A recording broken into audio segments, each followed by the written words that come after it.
Today we will see a topic that comes under basic anatomy. Let us see the introduction. Human body consists of cells. Cells is essential for the metabolic function. The energy gained by the cell by oxygen. So, oxygen we have to take from the atmospheric.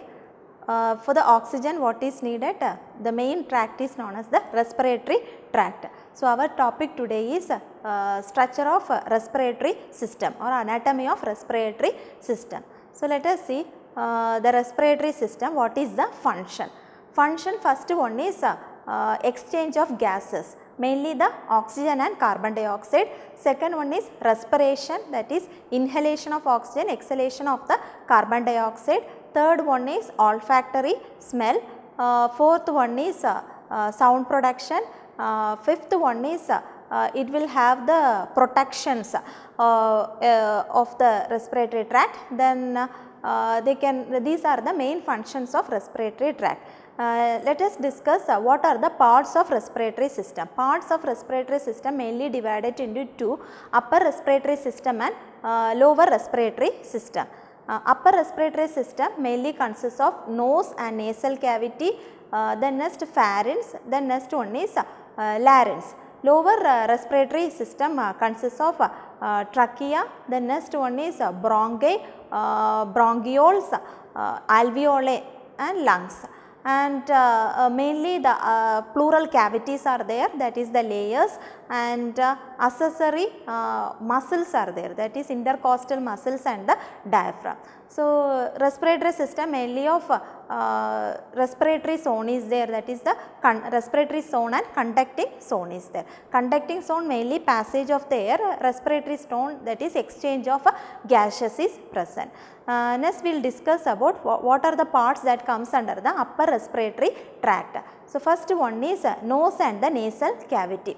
Nose we can visible outside, it consists of nares or the nostrils. External nostrils connect to the external and internal nostril connect to the pharynx. So, nose is covered by ciliated, it consists of ciliated cells are there and covered by cartilage and covered by the skin. And nose nose consists of a fold of mucosal fold is there, that is known as the nasal concave, and the nasal cavity is divided by a septum. And in the nose nasal cavity we can see the hard palate portion and soft palate portion also, and this will go with the filtration of air. And we can see the paranasal sinuses. So, these are the spaces that formed on the bones that will connect to the nasal cavity. So, mainly sphenoid bone, ethmoid bone, then frontal bone and maxillary bone. So, their cavities are there that will connect it to the nasal cavity with the help of duct. And then next function of the nose we can go with air conduction, smell is there, resonance, humidification or filtration of air is there. Next one is pharynx. Pharynx, it is the funnel shape organ structure and it is of 12 to 14 centimeter long, and this pharynx mainly consists of three parts are there. One is nasopharynx, oropharynx and laryngopharynx.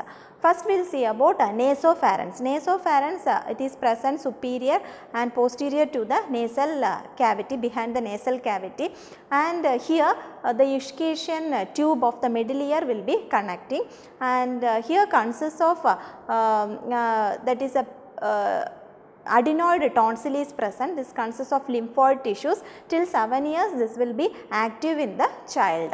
Next one is oropharynx. Oropharynx middle portions that is behind the oral cavity, that is conduction of food, passage of the food. Next one is laryngopharynx, that is laryngopharynx connection with the oropharynx, and this is mainly for the conduction of the air and the food. This pharynx mainly of three layers are there. Pseudociliated layer is there, mucus layer is there, fibrous layer is there, and connective tissues layers are there. Next we will discuss about what is mean by larynx. Larynx mainly it is known as the voice box, and the larynx it is a short cylindrical in shape, mainly of 5 centimeter long, and larynx consists of numerous cartilages is there, mainly 9 cartilages is there, 3 of unpaired and 3 of paired is there. In that 8 one is hyaline cartilage, one is elastic cartilage. So, hyaline cartilage like one thyroid cartilage, then next one is cricoid cartilage, cuneiform cartilage, then next if you see cruicate cartilage is present. Next one is epiglottis. Epiglottis, it is an elastic cartilage. So, these are the main cartilage. This will help for the function of conduction of the air. The next one is resonance. It will protect the lower respiratory tract, production of voice, and this will go with the humidification and filtration of the air. Next we will see what are the parts that comes under the lower respiratory tract. That first one is trachea. Trachea, if you see this is otherwise known as the windpipe. Windpipe that is conducting of the air, and trachea consists of 15 to 20 cartilages are there, irregular shape cartilages, hyaline cartilages are present in the trachea.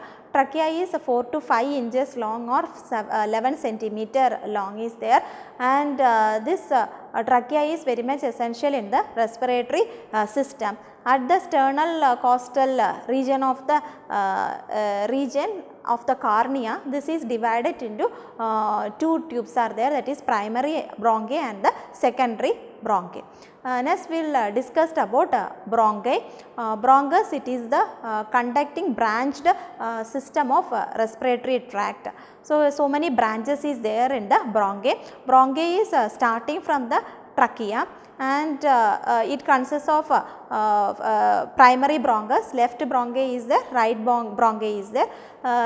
Left bronchi consists of right bronchi is more wider and the shorter and more vertical is there, and it is divided into secondary bronchi. Then secondary bronchi changes into tertiary bronchi. Tertiary bronchi goes as a terminal bronchus, and this bronchi is essential for the conduction of the air. Bronchoconstriction and bronchorelaxation is there due to the sympathetic and parasympathetic nerve supplies. Starting cartilages will be there, later smooth muscles will be present. Next one is alveoli. Alveoli, it is the functional unit of the lungs.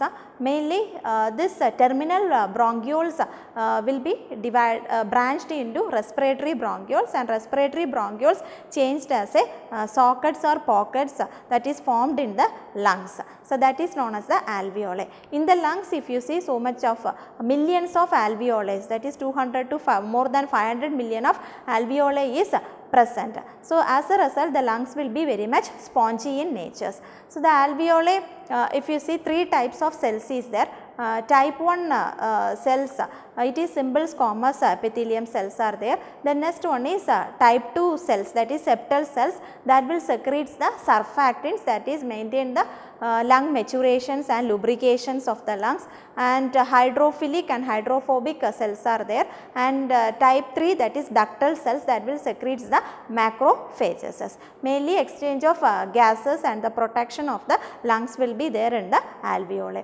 Next one is lungs. There are 2 lungs is present, conical in shape, present inside the thoracic cavity, separated by the mediastinum.